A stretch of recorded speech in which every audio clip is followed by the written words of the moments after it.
Halo rekan-rekan, selamat datang di ruang statistik dasar bersama saya Aan. Pada video ini kita akan membahas tentang perbedaan statistik deskriptif dan statistik inferensial. Pemahaman kita akan kedua hal ini penting untuk mengantarkan kita nanti lebih dalam ke dunia statistik dan metodologi penelitian. Pada video ini kita akan membedakan statistik deskriptif dan statistik inferensial dengan menggunakan contoh kasus yang saya ambil dari Gravater dan Wallnau 2021. Referensi yang saya gunakan di video ini akan saya tulis di deskripsi sehingga teman-teman bisa membacanya di sana. Baik, mari kita mulai. Hingga saat ini, peneliti telah mengembangkan berbagai prosedur statistik yang berbeda-beda untuk mengatur dan menginterpretasikan data. Prosedur-prosedur yang berbeda-beda ini dapat diklasifikasikan secara umum menjadi dua kategori, yaitu statistik inferensial dan statistik deskriptif. Jadi baik statistik inferensial maupun statistik deskriptif, keduanya merujuk pada prosedur. Secara umum yang menjadi pembeda adalah tujuan dari prosedur-prosedur tersebut. Saya mengajak rekan-rekan mendalami statistik deskriptif dan statistik inferensial melalui contoh semacam penelitian eksperimen. Contohnya seperti ini. Misalnya ada seorang peneliti yang ingin membandingkan dua efektivitas dua metode dalam memahami bacaan. Peneliti tersebut kemudian membuat dua kelompok yang anggotanya diambil secara acak dari sebuah kelas 11 di sebuah SMA misalnya. Kelompok A dan kelompok B. Masing-masing kelompok terdiri dari 6 orang siswa. Setiap kelompok mendapatkan metode membaca yang berbeda. Setelah setiap kelompok membaca dengan metode yang berbeda, setiap anggota kelompok lalu diberi ujian terkait bacaan. Hasilnya bisa dilihat di layar. Di layar terlihat nilai masing-masing anggota kelompok. Dari contoh ini kita belum tahu mana statistik deskriptif dan mana yang termasuk inferensial. Apa yang kita lakukan selanjutnya lah pada data itu yang akan membedakan kedua jenis statistik tersebut. Oke, ini adalah tampilan yang berbeda dari contoh kasus eksperimen yang di slide sebelumnya sudah ditampilkan. Pada gambar ini terlihat ada semacam 3 baris begitu ya, 3 area. Baris pertama menunjukkan eksperimen yang dilakukan, baris kedua menunjukkan data, nah baris ketiga menggambarkan prosedur statistik deskriptif yang dilakukan. Pada prosedur statistik deskriptif terdapat diagram dan nilai average atau nilai rata-rata. Melalui diagram kita akan cepat memahami karena tergambarkan bahwa nilai dengan frekuensi kemunculan banyak ialah nilai 12 pada kelompok A dan nilai 16 pada kelompok B. Diagram juga menggambarkan bahwa nilai-nilai dari kelompok A banyak yang berada di ujung yang menunjukkan sisi kecil, sedangkan nilai-nilai kelompok B banyak yang berada di ujung yang menunjukkan sisi yang besar. Sedangkan melalui average atau rata-rata, kita bisa langsung membayangkan bahwa satu angka yang dapat mewakili kelompok A adalah 11 dan satu angka yang dapat mewakili kelompok B adalah 15. Sepintas dengan cepat kita dapat gambaran bahwa kelompok B mempunyai nilai yang lebih besar daripada kelompok A. Ini adalah contoh statistik deskriptif. Berikutnya, mari kita kenali statistik deskriptif lebih dalam. Statistik deskriptif adalah prosedur statistik yang digunakan untuk meringkas, mengatur, dan menyederhanakan data. Statistik deskriptif terdiri dari prosedur dan teknik yang mengambil skor mentah atau raw score, kemudian mengaturnya atau meringkasnya dalam bentuk yang lebih mudah dikelola. Beberapa hal yang akan dipelajari dalam statistik deskriptif antara lain ada distribusi frekuensi, sentral tendensi, nilai maksimal dan nilai minimal, varian, persentase, proporsi, dan bagaimana cara menata data dalam tabel, grafik, atau diagram. Deskriptif juga berarti menggambarkan. Maka metode ini digunakan untuk memberi gambaran. Tujuan statistik deskriptif adalah membuat gambaran. Gambaran tentang apa? Gambaran tentang data. Inilah tujuan utama statistik deskriptif, menggambarkan data atau saya biasa sebut sebagai mapping. Seringkali pada statistik deskriptif, data diatur di dalam tabel, diagram atau grafik, sehingga dimungkinkan untuk melihat seluruh rangkaian skor dengan lebih mudah. Rekan-rekan juga bisa melihat ya di contoh yang ada di layar.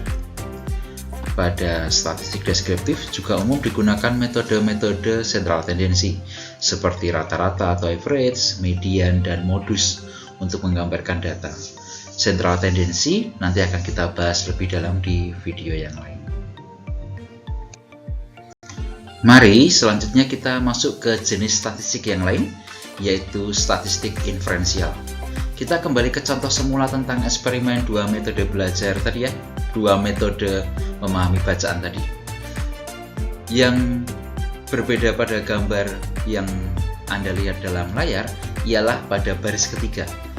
Pada baris ketiga menunjukkan catatan tentang statistik inferensial. Pada statistik inferensial, menggambarkan data bukan tujuan akhir, melainkan mencoba menginterpretasikan data yang diperoleh dari sampel. Kelompok A dan B adalah sampel. Sampelnya siapa? Sampel dari populasi sebuah kelas 11 di sebuah SMA. Itu tadi yang kemudian saya ungkapkan di awal. Kita ingat bahwa peneliti tadi tidak sekedar ingin tahu berapa rata-rata nilai di setiap kelompok, tetapi peneliti ingin tahu metode mana yang efektif untuk memahami bacaan. Maka, seperti yang rekan-rekan dapat baca, pada proses inferensial, peneliti ingin melihat apakah metode membaca menjadi faktor pembeda dalam memahami bacaan. Ada 2 hasil yang mungkin diperoleh peneliti. Pertama, hasil analisis uji beda menunjukkan bahwa tidak terdapat perbedaan nilai rata-rata antara kelompok A dan kelompok B. Atau dalam kata lain saya bisa bilang, metode yang berbeda tidak membuat perbedaan akan pemahaman bacaan. Atau yang kedua nih, sebaliknya hasil analisis uji bedanya menunjukkan bahwa terdapat perbedaan nilai rata-rata antara kelompok A dan kelompok B.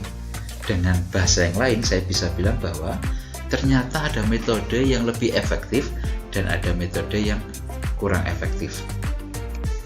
Mari kita lihat lebih dalam tentang statistik inferensial.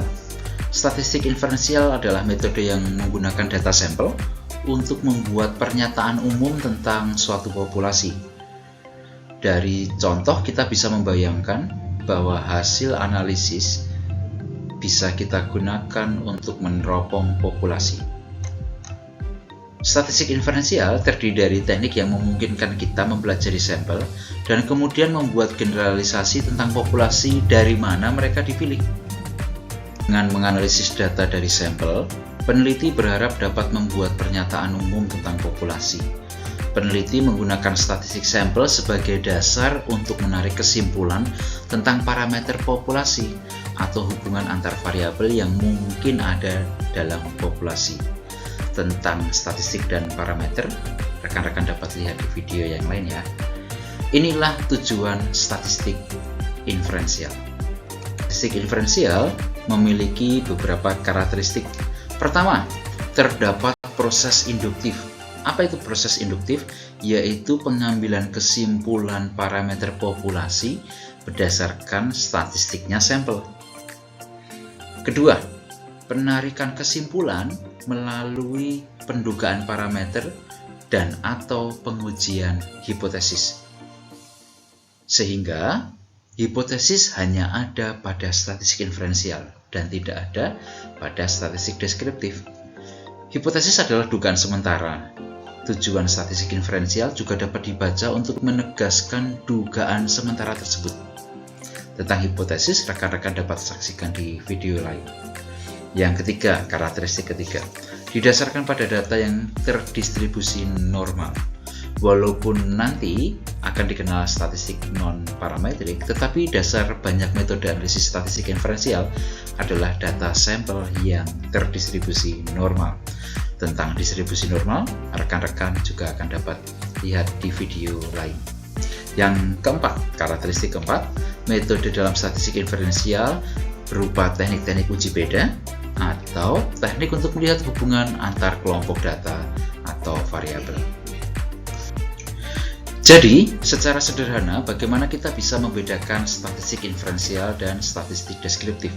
Saya mencoba menggambarkan keduanya dengan dua ikon, peta untuk statistik deskriptif dan teropong untuk statistik inferensial. Statistik deskriptif digunakan dan bertujuan untuk menggambarkan data dengan menata dan menyederhanakan data. Saya menganalogikannya seperti membuat peta tentang data. Sedangkan statistik inferensial digunakan untuk melihat data lebih jauh, secara khusus melihat data-data pada sampel. Teropong juga menggambarkan bahwa tujuan statistik inferensial yang meneropong populasi melalui sampel. Itu tadi pemaparan saya tentang perbedaan statistik deskriptif dan statistik inferensial. Semoga pemaparan ini bermanfaat untuk rekan-rekan sekalian. Terima kasih.